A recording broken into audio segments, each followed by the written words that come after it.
Hej. Hej stranger. Og velkommen tilbage. I dag skal vi lave hjemmelavede sprøde kyllingenuggets, og i dag putter vi dem i wraps.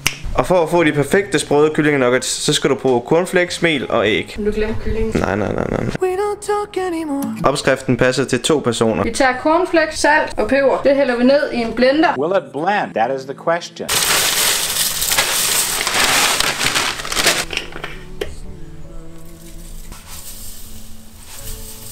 Det vi har nede i blenderen, laver vi til vores rasp. Så det vil jeg lige gøre.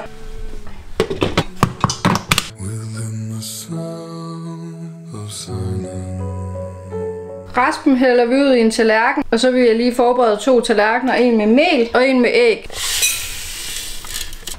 tager vi 2 æg og slår ud. Ægget giver vi så lige en tur her. Så stopper vi, når den er ved at være ensfarvet over det hele.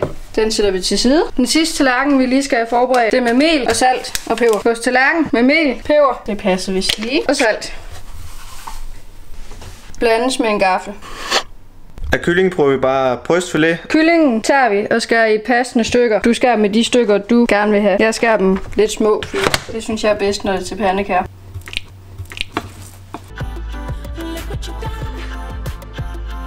Efter kyllingen er skåret ud, sæt panden i gang med noget rapsolie på mellemvarme, og så mens panden varmer op, begynder at panere kyllingen. Kyllingen panerer vi i den her rækkefølge. Vi smider kyllingen i melen, så i ægget, og så i cornflakesen, og så til side.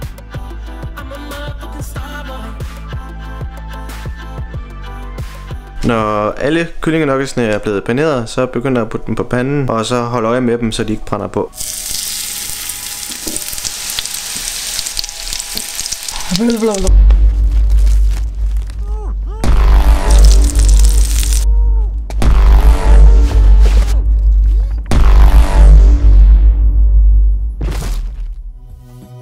Sørg for, at nuggetsene bliver stegt på alle flader, sådan så der er sprødt hele vejen rundt. Du bestemmer selv, hvilke grøntsager du vil have i din wrap, men vi har valgt salat, tomater, agurk, gulerod og bladselleri.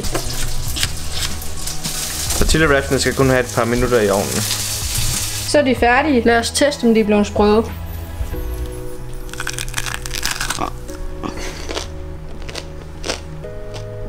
Godkendt. Lad os få det anrettet. Jeg er en af dem, der godt kan lide, at det er fingermad, så jeg folder dem på en bestemt måde, så den er let at tørre op i hånden, uden at man får alt muligt over det hele. Jeg starter med salsa i bunden. Jeg tager alt, hvad jeg skal på grønt, så kommer der dressing ovenpå, og så kyllingen. Vi lægger det hele her i midten, fordi så er den lettere at folde. Jeg holder mig som udgangspunkt på den ene halvdel af pandekagen.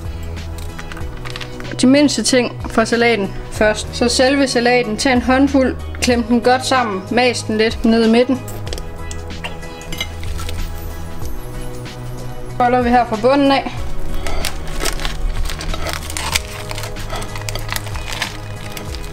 Og ind fra siderne. Velbekomme. Mange tak fordi I så med. Jeg håber I kunne lide hvad I så. Indtil vi ses næste gang. Hej hej. Hej hej.